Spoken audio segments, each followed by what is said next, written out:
I'm leaning. I'm going to be leaning. I'm the leaning tower. Susanna, can you hear me? The leaning tower of Vicky. That's a me. That's a me. Okay. I'm done. Who's next? Hey, that'll look like 6 feet. We only need one person. Oh, what do you know? They only need me. Everybody's only one spot. Recite the Gettysburg Address. 80 years ago or 20, I don't remember. I had to look up what 80 meant. Hey, if you guys are going to be the primary Conceived and congregation today, dedicated to the could you put proposition the that all men cameras are up created there? equal. And Conceived and dedicated to the proposition that all men are created equal, and women. Now that way engaged towards in the a great camera civil war, testing whether this for nation people that are remain watching. a nation so conceived You couldn't hear me?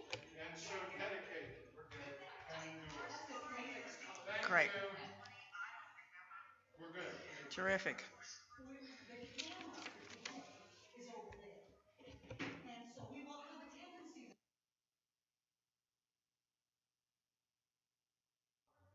So I think if you all move over there, then we will be more likely to turn that way towards the camera. We're not used to it. Hello, can you hear me? Okay, we'll sit Thank you. Oh, you have to be right in front of her? Where is the camera?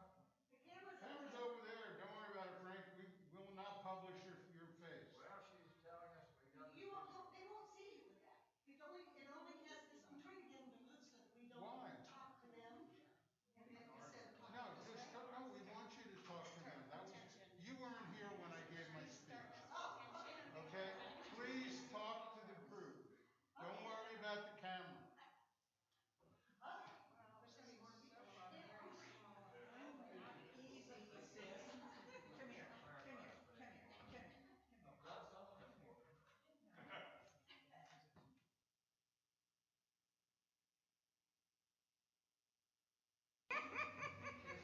Before I start patting?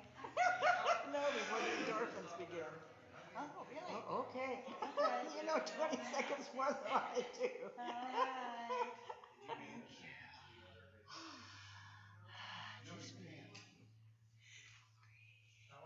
It's really calming. Breathe in, and as you exhale, think of something happy. One of them you can, and the other one you Just can't. an image of happy, and then breathe in again. And breathe out another image from your life. Because that's gives you joy. relaxation. The out is the relaxation. Yes.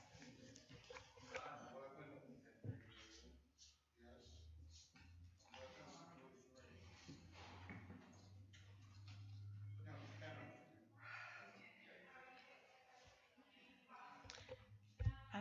Okay. Sis. Well, if once I get my sound stuff turned on. Ambulatory and walking. And not even limping. She's in better shape than me. Well, oh. And there's Becky. Yay! Okay. Take our masks off. Whatever you want to do. I think- But you're comfortable with For it. here, I don't want to be messing with it. Yeah. No, you can't be mad. Yeah. You all vaccinated, right? I know you are. You're vaccinated. Don't All right, we're ready for some music, I believe.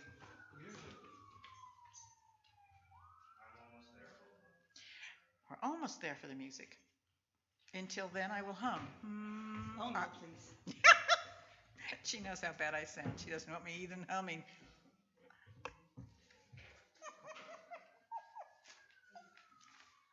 Oh, hey, see, you can catch the back of my. See? But see, that's appropriate, isn't it? I'm a walking billboard. Where did the water? You can sing it. It was up there by your hand. There it is. Respect. Oh.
1980s and not quite continuous.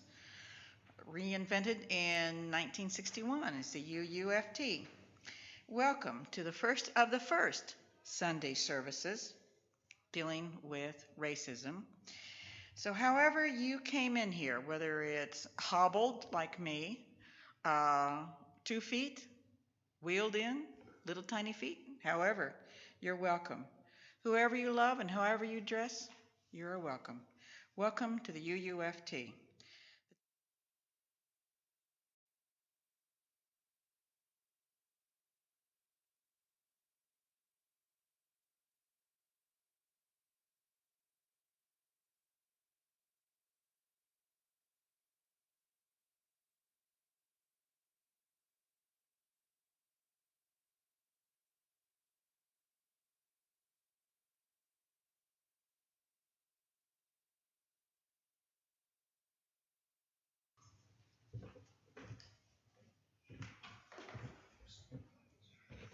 Now's an opportunity for joys and concerns. If anyone has anything they'd care to share, come on up to the mic.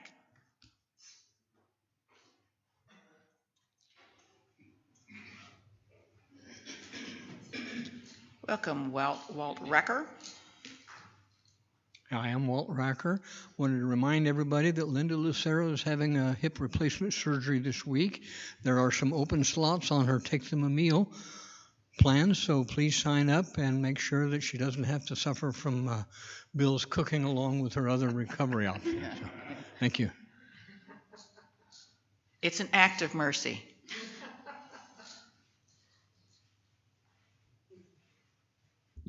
I have both a joy and a sorrow.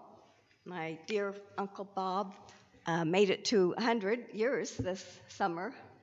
He, July 14th, June 14th. So we went up and had a big party for him. About 6 weeks later, his wife of 64 years, she was 92, she'd passed away. And then last Saturday, Bob went to be with Barbara. So, yeah, he lived a wonderful life. He was full of love and loved life, danced, and yeah, we're going to miss him. He was a patriarch of our family, so. Anyone else? And I believe we have some brief music for meditation.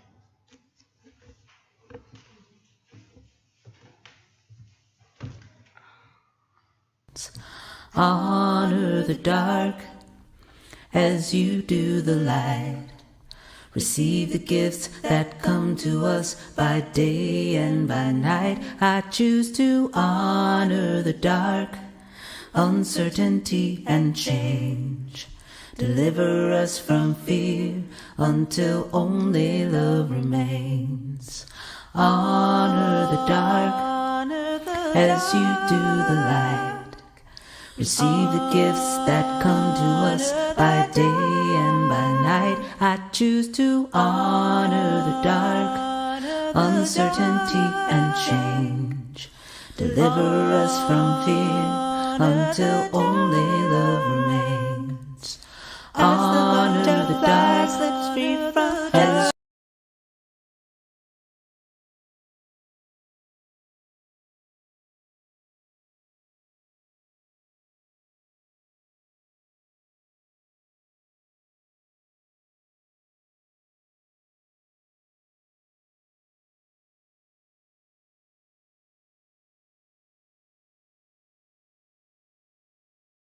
do the light. Receive the gifts that come to us by day and by night. I choose to honor the dark, uncertainty and change. Deliver us from fear until only love remains. Honor the dark as you do the light. Receive the gifts that come to us by day and by night. I choose to honor the dark, uncertainty and change. Deliver us from fear until only love remains. Honor the dark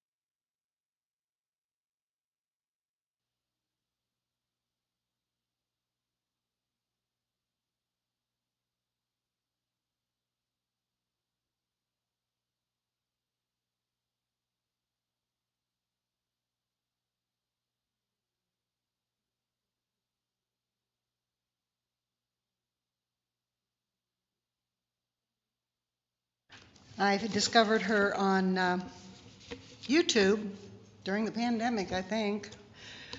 Looking around, and her music led me to ask her on a comment if she happened to be a UU.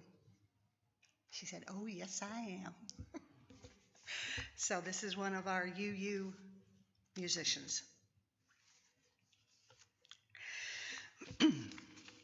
By white supremacy, I don't mean neo-Nazis, and I don't mean Klan. I am terrified of those people on an interpersonal basis. Institutionally, not terribly much. Because most of the lethal, toxic, deadly racism that African American people experience does not come from them. It comes from moral, fair-minded people who believe that they are lovers of justice, churchgoers, people who experience themselves as decent, actually very nice folk. And it is here that I find my fear. For you to understand what racism is about, you'll be so uncomfortable. You'll be so different from whom you see yourself to be now, that there is no way for you to get it from where you are. And I'm not saying that there is no way for you to get it. I am saying that you need to step outside of your skin and step outside of what seems really comfortable and familiar to you and launch out into, for you, some really unknown territory. This is a quote from Victor Lewis in the documentary of 1994, The Color of Fear. No.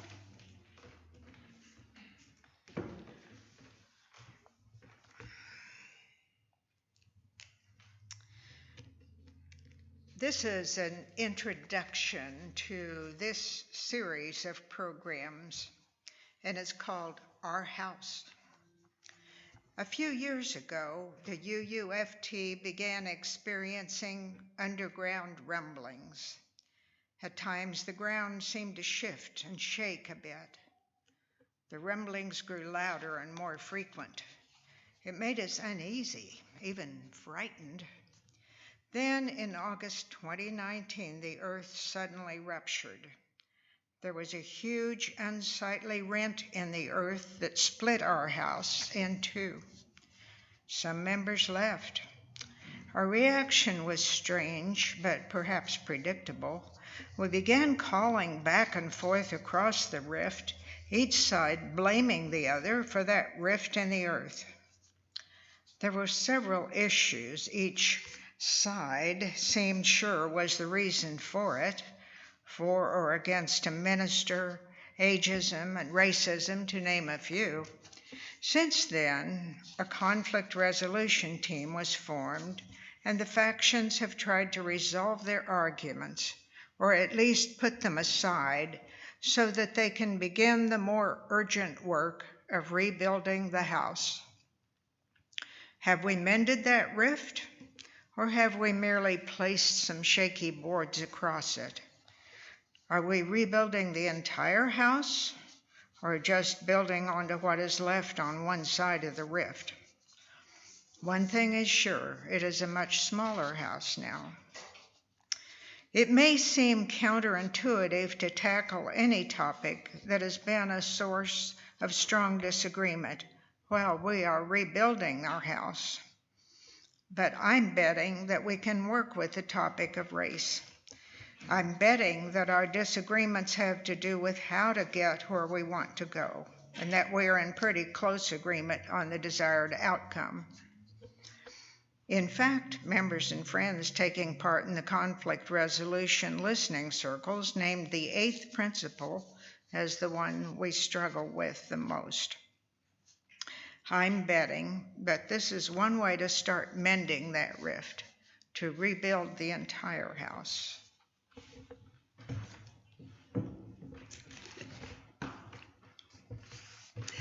Now, I feel compelled to let you in on the struggle we had to title this series. First off, we had to get past the biting sarcasm, burying the hatchet, but not in each other's heads. We wordsmithed other possibilities, finally coming to our journey towards diversity, equity, and inclusion. But let me tell you that one word, toward, was a toughie, at least for me. I did not want to, as it implies an arrival point, that there is a starting point and we know when we have arrived. Through is better, but again, implied something to get through rather than to stick with and to enjoy. We know that there is not just one journey. We are all on our individual journeys, as well as the one we, as UUFT, are on together. We're going to start this series with our own personal stories of through white privilege, through racism, as we have experienced or learned about it. And we will start with Lou.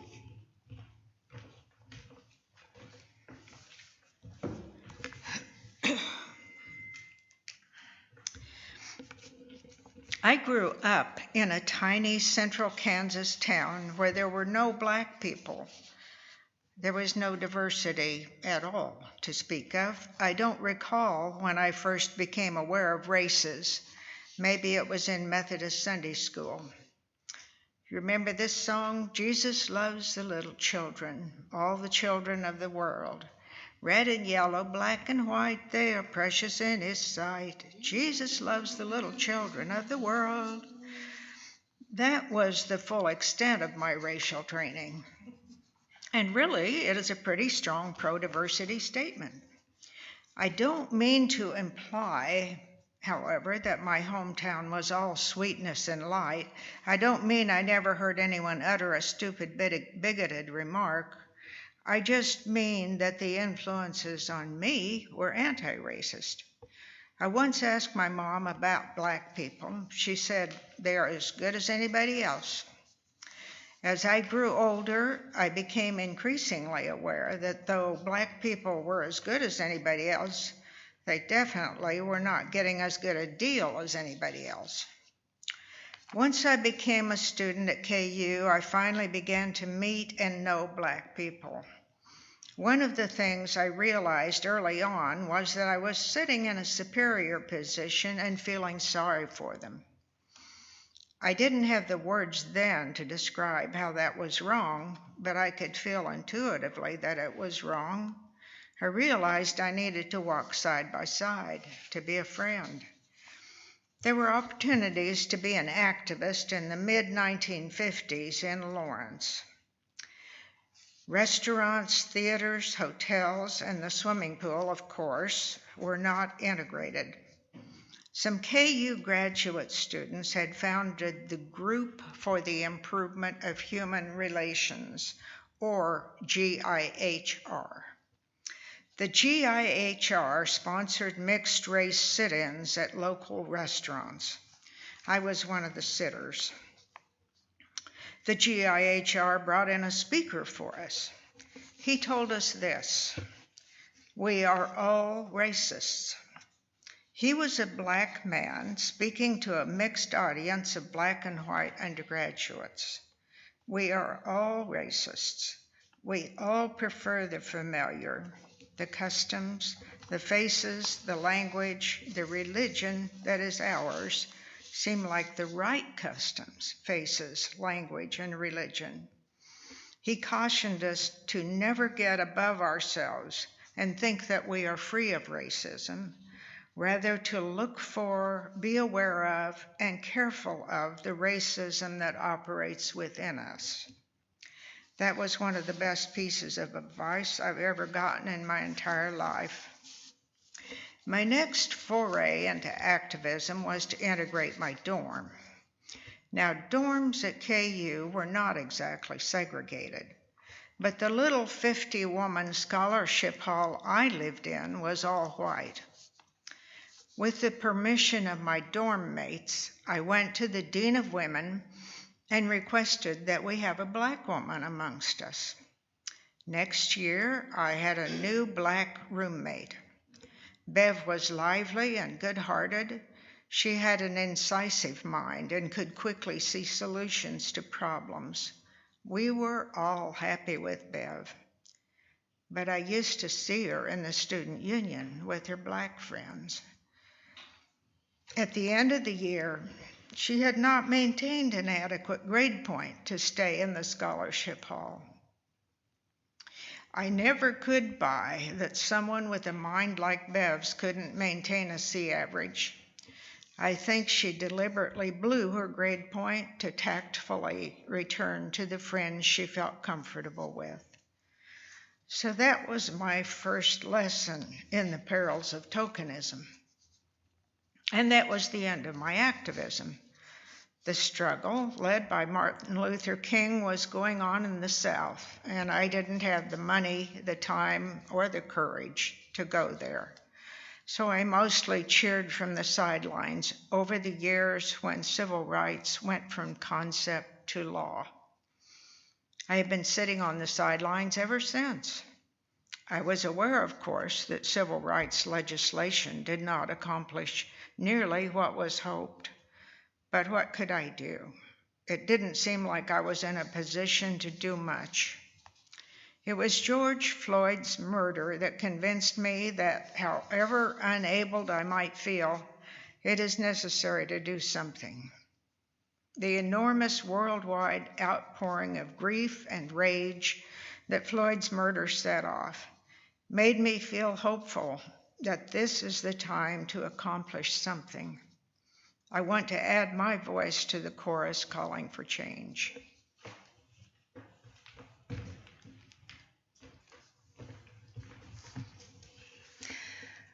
I'm Janine Silsby. I was born and mostly raised in larger Kansas towns in primarily white spaces, all the way through high school. But there were a few important exceptions. We were in Topeka in 1954. I do not remember any awareness of the Topeka or Brown v. Topeka Board of Education. But I did start kindergarten, what must have been the first school year after that groundbreaking decision. Clay Elementary School, the building now houses Care Paravel, was deeply integrated. I told my mother I had 2 boyfriends. It wasn't until they showed up to play or walk to school that she realized one was Native American and the other black. Bless my parents, they had no reaction that shook my 5-year-old colorblindness. In fact, I can't really remember when I started to see color, to recognize it as a thing. But of course, it did eventually happen. I do live in America. We moved to St. Louis and then to Hutchinson, Kansas. I have no memory of anything but white classmates and friends. In Topeka, there must not have been anything but white classmates because one year at Topeka West, it was a big deal, though never addressed directly, that a black student started attending. I think now how lonely he must have been. During the 60s, my parents took part in some citywide activities designed to address the racial divide by providing opportunities for the East Side, mostly people of color, and the West, mostly white, to meet and get to know one another. We had dinner with the Mendoza family in one another's homes. And that relationship, that friendship, lasted for quite a while. We met the Smiths, a black family, through a sister church relationship my parents were instrumental in setting up. I keep saying my parents, but I think it was mostly my mother, my dad supporting her endeavors in social justice. Calvary Baptist Church had an amazing youth choir, the Jubilaires. Our youth joined them in annual Christmas caroling parties, ending with food in various homes. The Smiths became very close, lifelong friends. Pastor and Mrs. Smith are long deceased, but the 3 sons, especially the 2 youngest, have stayed very close.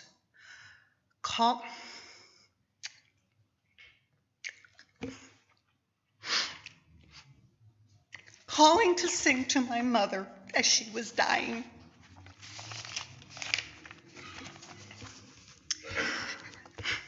In high school, we had an AFS exchange student live with us for a year. Sok was a Chinese Malaysian. I learned from her and the month Joe and I spent with her family later of the racial diversity and tensions in her country. Malaysians on top, Chinese and Hindus a few steps behind. I am ashamed to say I have never asked her about her experience as a racial minority in our school and our family. I think at the time I only thought of racial diversity in terms of black and white, one of those white blind spots. College, 1968 to 72. It brought more diversity into my life. Though Ottawa University is a small American Baptist institution, the more racially diverse East Coast was heavily recruited for soccer and football teams. And of course, the girls then followed. One year, a small group of us, I don't remember the racial makeup, but mostly white, took a road trip to Atlanta with the school chaplain to take part in a national youth conference. Our small group had the moving experience of attending Sunday morning service in Martin Luther King's Ebenezer Baptist Church, only 2 or 3 years after King had been assassinated, and where only 2 or 3 years later, his mother, Alberta, would be shot and killed as she played the organ that Sunday. Then, on the way back to Kansas, we had to sneak into Birmingham, Alabama, under the cover of darkness to stay overnight with the mother of our chaplain. I say sneak in because the chaplain still had a warrant outstanding for his arrest for civil rights activities there earlier. I'm not sure of the gravity of the situation, and the possibility for violence really sunk in at the time, but now I shudder a bit. I don't remember asking what particular activity the outstanding warrant was for. Another time in my life, I wish I had asked more questions. I don't remember ever marching in a civil rights protest, but because by the time I got to college, the Vietnam War had taken center stage. White attention deficit when it comes to racism. I'm going to take a big leap now to several years ago here at UUFT when Reverend Sarah asked me to take part in the first Beloved Conversations group. I agreed, and I'm so glad I did, though I was pretty scared. I remember few experiences that have changed so profoundly my way of looking at and experiencing the world. I gotta admit, initially I was scared. Actually, it scared the bleep, we're being recorded, out of me. I felt so exposed. For those of you who may not know, Beloved Conversations is the signature offering of the Foz Collective at Meadville Lombard Theological School, a program for Unitarians seeking to embody racial justice as a spiritual practice.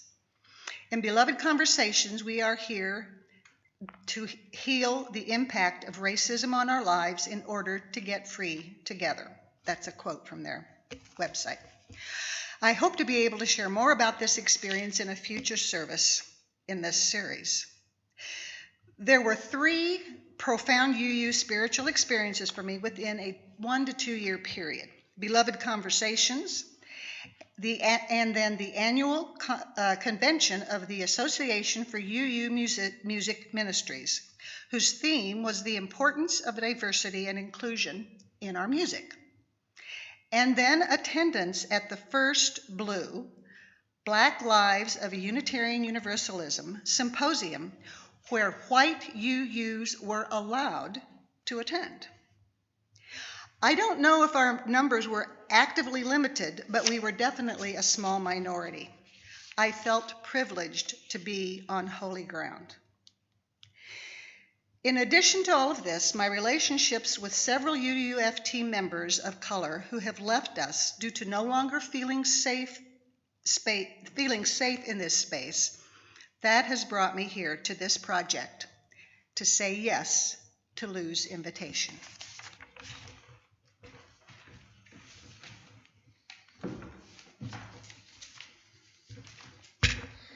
Hi, everyone. I'm Lauren Christ. I grew up around diversity. I was born and raised here in Topeka. I went to Robinson Middle School and Topeka High, and both were less than 50% white. I had a solid baseline education on race, but it was mostly historic. I thought because I learned about slavery, I learned about racism. Little did I know. When I got to KU, I immediately wondered where all the black people were. I thought the diversity I grew up with was the norm, and turns out that wasn't the case, at least in higher education. I lived in an all-girls dorm and don't remember any young black women living there. Of course, there were black folks at KU, but the statistical makeup was so different than what I was used to that it didn't seem like it to me. I studied art history, which is a largely whitewashed and Eurocentric field of study. At least it was then. To be fair, there was a lot of diversity I could have studied, both formally and informally, but I didn't seek it out. I think that was a theme for a lot of my life. I was open to learning, but only if it was put in front of me and it spoke to me. For example, things I felt strongly about morally, I took up, like the abolition of the death penalty. That, friends, is a form of white privilege, white liberal privilege specifically. Fast forward many years, a lot of partying, many mistakes. Just leave that sentence as is. I joined UUFT after I had my son Elliot. I grew up unchurched, but I spent some time physically here inside UUFT. I went to Terry Walton's drama camp here. I climbed these rafters for one performance. I have a scar on my arm from where I went through a window in the old shed chasing Jesse Wilson playing Capture the Flag. I had a small taste of the sense of community here, and I wanted that for my kids. I joined during the Reverend Jim interim period. And during my new UU class, Kimberly Doherty and Jamie Crispin spoke to us about the Social Justice Committee and some of the things they were working on at the time and the causes they were passionate about. I remember a lot of that being centered around LGBTQ issues at the time, but I thought it was so cool and admirable that UUs used their voices to work for good collectively. There was an energy and enthusiasm around that was magnetic. My first years at UUFT were spent in and out, like literally, physically in and out. That's the way it is when you have young kids here or anywhere. I was hanging in the nursery a lot, catching 5 minutes of a service here, 10 minutes there. I was forming community at UUFT, but it was loose, and I had my own stuff going on that kept me from being fully committed. I'm sad I missed out on beloved conversations. I'm sad I missed out on some of what Reverend Sarah had to offer. I'm sad I missed out on efforts towards diversity, equity, and inclusion that UUFT has offered. But the truth is, I wasn't ready, and I wasn't able. You can only take on what you can take on. But again, this is a stance of privilege. I didn't have to tackle racism within UUFT or at all because I'm white. For better or worse, I realized I needed to do more. I read The New Jim Crow a few years ago, and my mind was blown. It broke down systemic racism, specifically in the criminal justice system, clearly and powerfully.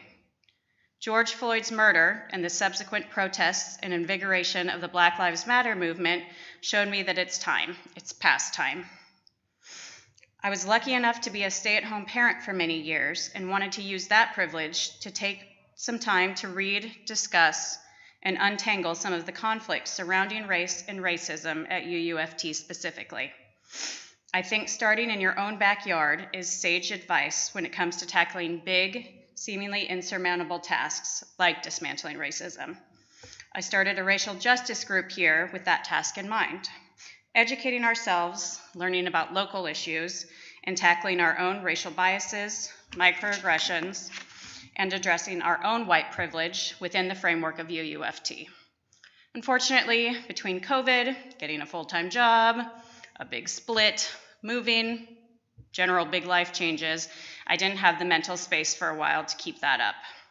But when Lou approached me to join this group, I thought it was my perfect opportunity to recommit myself to the cause.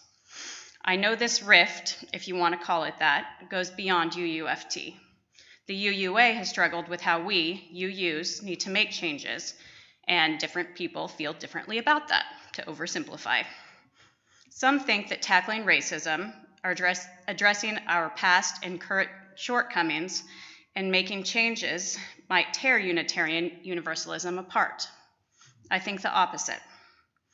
I think that without diving into this on a regular basis and for a sustained period of time, we can't survive. I think this could save our congregation and the faith we hold near and dear, even if we've been brought here for a variety of reasons. Topeka is a diverse, multiracial city. We don't reflect that here. It takes me back to my time at KU.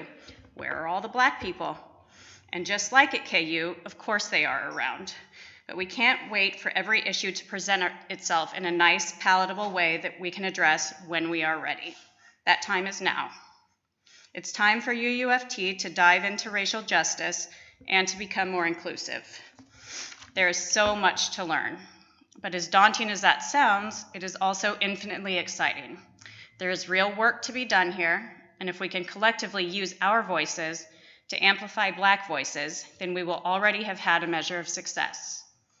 Part of the work of dismantling racism means addressing it here, and I'm excited to be a part of that.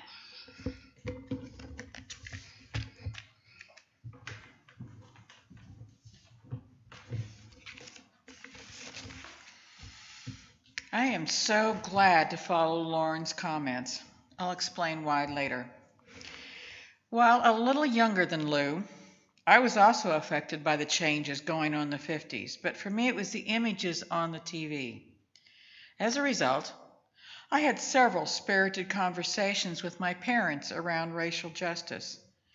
In a way, it was my way of differentiating myself from my parents and my older, larger-than-life, sucks-the-air-out-of-the-room-for-me brother. The message I had received from my parents regarding Black or brown people was to be friends, but don't marry them. So instead, I married a man from Boston who was Jewish, showing a willingness to step outside the norm for Dodge City, Kansas. Although getting pregnant before marriage was within definitely the convention for my hometown, there ain't much to do in small towns. At age 18, I sensed a voice telling me I was going to adopt a child someday. I remember where I was staying in my mother's beauty shop.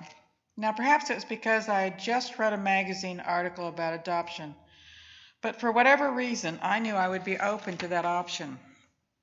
I let my husband Don know early in our attempt to become parents, I hoped to have one child by birth and then adopt the second. Well, Mother Nature, God, or the universe, you pick, flipped that script and we adopted David first. We honestly didn't plan to adopt a Black or biracial child, but because we wanted an infant, it was a situation of supply and demand. This was and is a very crass reality, but white infants are not available and only through very expensive private adoptions.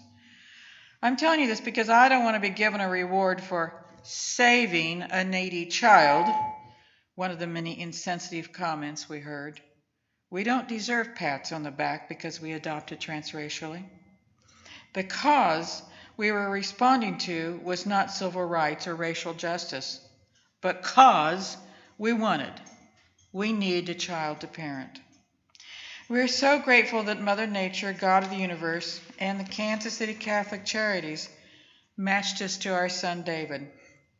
We are so grateful his birth mother, Christine, made the difficult decision to relinquish her parental rights.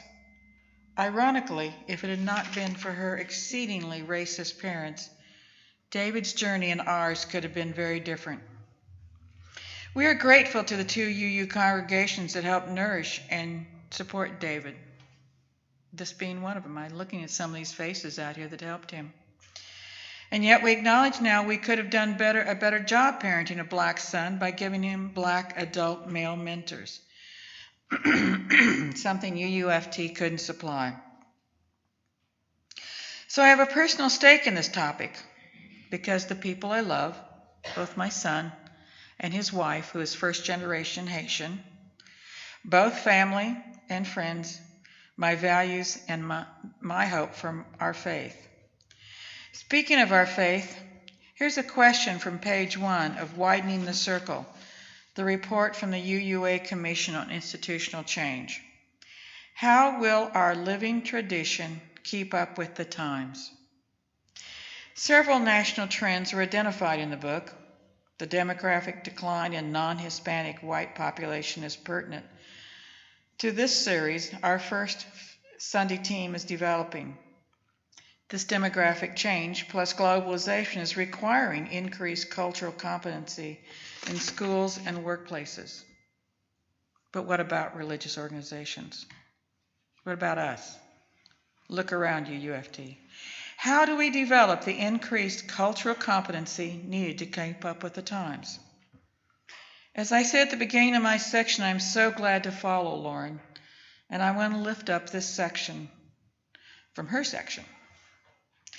Some think that tackling racism, addressing our past and current shortcomings, and making changes might tear Unitarian Universalism apart. I think the opposite. I think that without diving into this on a regular basis and for some sustained period of time, we can't survive. I think this could save our congregation and the faith we hold near and dear. Me, I couldn't agree wholeheartedly. Are we going to remain relevant? Are we going to be a place for younger people who are watching to see what we do? Not because it is comfortable, but because it isn't. I want to repeat that. Not because it is comfortable, but because it isn't. Are we going to keep up with the times? What is our legacy going to be, personally and institutionally? And this now is an opportunity for you here. Let's talk with one another. Will you be joining us in this task? Are diversity, equity, and inclusion at UUFT important to you? Why? What are your stories? And please use the mic up here. Thank you.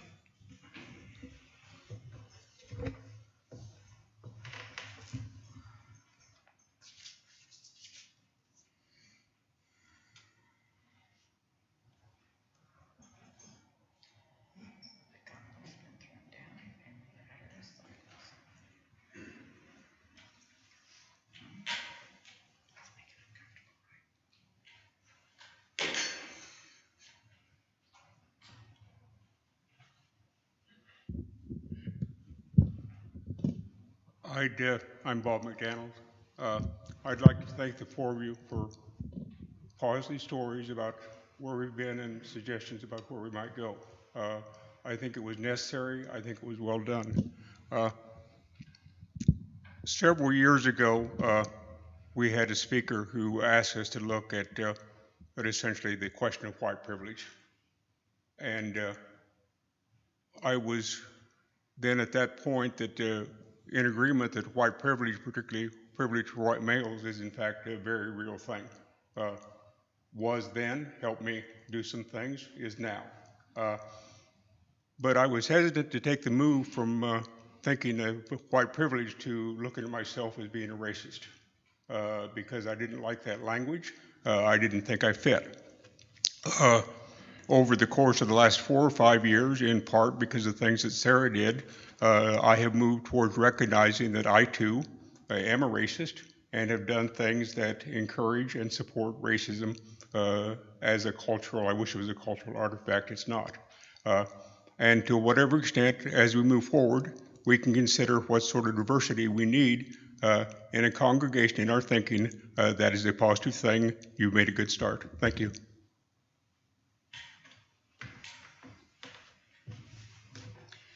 Thank you, Bob. And the mic is still open.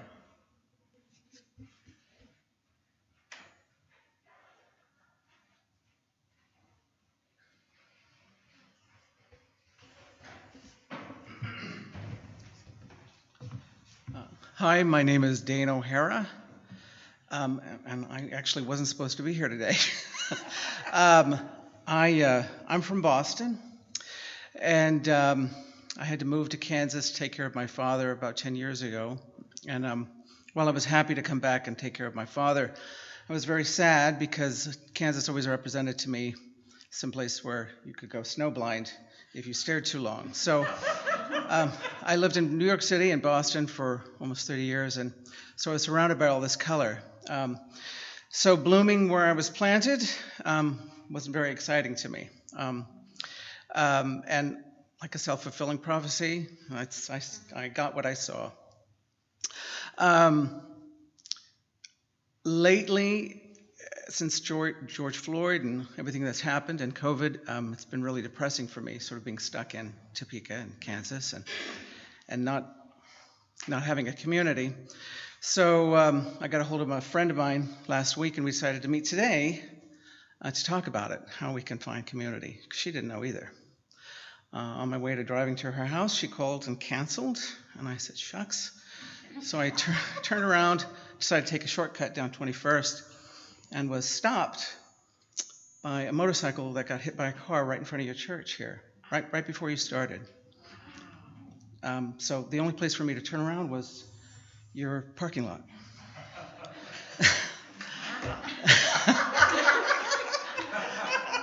So, the moral of the story is that I don't know your history, but your door is open, and those who need to find it will come.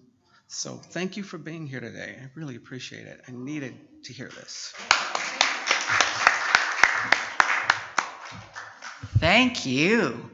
Okay, mic is still open. Here comes Rob.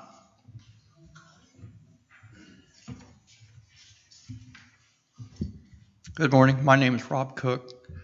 Thank you so much for this presentation. It really stirred up a lot within me about my earliest experience with racism and throughout the years as I grew older. And I won't bore you with a lot of that right now because my story could go on and on, as I'm sure everyone can go. There's a lot to say about what our influences are or have been in our lives. So I've decided that what I should do to help me gain some insight is to write down my experiences, starting with my earliest and up to the latest. But one incident that comes to mind, it's kind of always haunted me, I think, when I give it that energy, is in the fourth grade.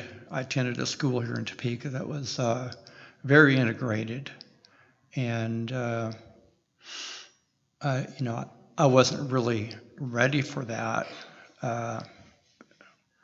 But we moved to a different location in the 5th and 6th grade. I attended a different elementary school, and we had one black girl who attended both years, and I'm not sure that I remember her name. I think it was Juanita, which happens to be my sister's name. But I never spoke to her the whole 2 years. Never uttered a word, never talked with her. And she sat, we hardly heard from her either. She sat there alone. I don't recall my student classmates, my white student classmates, including her in anything at all.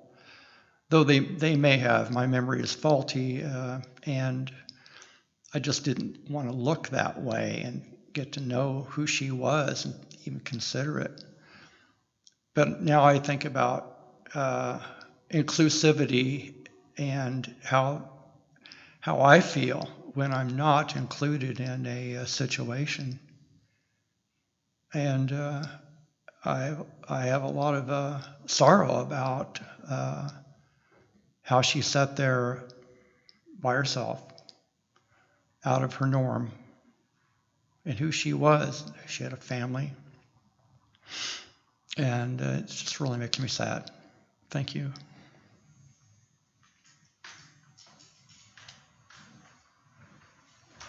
Thank you, Rob. I think, back on? Okay.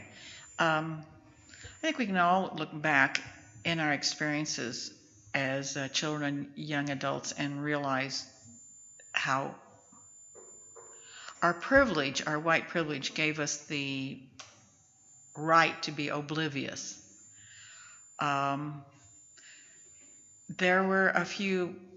was at least one black woman in my high school. I never had any connection to her. Did have a connection to Virginia Rodriguez, and I still remember having a huge sleepover, and her mother, who didn't speak very much English, teaching us how to make tortillas, because those were the days when you couldn't buy tortillas. I'm that old, you can't go and buy tortillas. And yet it was years later when Virginia said something to me about being the only Latina in our class. And my white privilege allowed me to not see that. I said that to my 6, 7 high school friends that get together every few years, all white women, and they didn't believe me. I had brought my yearbooks along to Colorado, and we looked through it. And again, that whole thing about the privilege that we have had to be oblivious. Mic is still open.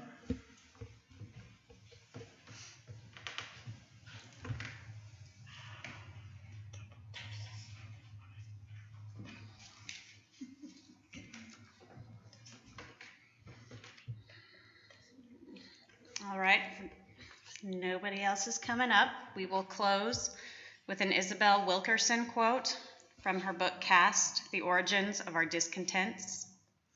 Radical empathy means putting in the work to educate oneself and to listen with a humble heart to understand another's experience from their perspective, not as we imagine we would feel. Radical empathy is not about you and what you think you would do in a situation you have never been in and perhaps never will. It is the kindred connection from a place of deep knowing that opens your spirit to the pain of another as they perceive it.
I go still, and at the end, pour it on my head, make me rise again.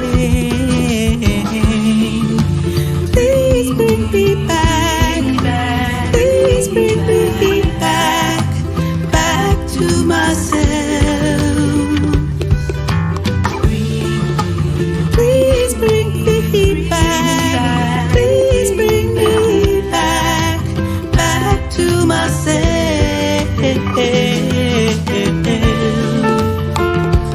I am not afraid of the change.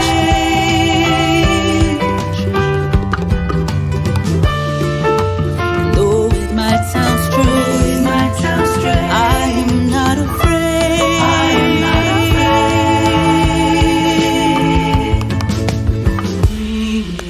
Please bring me back, please bring me back to myself. Please bring me back, please bring me back to myself. Bring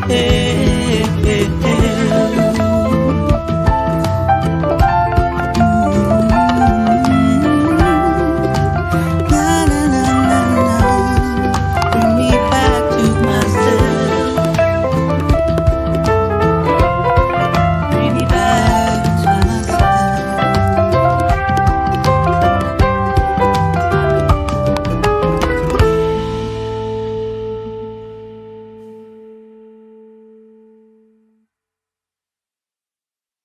Time now. Okay, I want to put a mask on. Where the hell's my mask? Okay. Okay. I never make it to the end.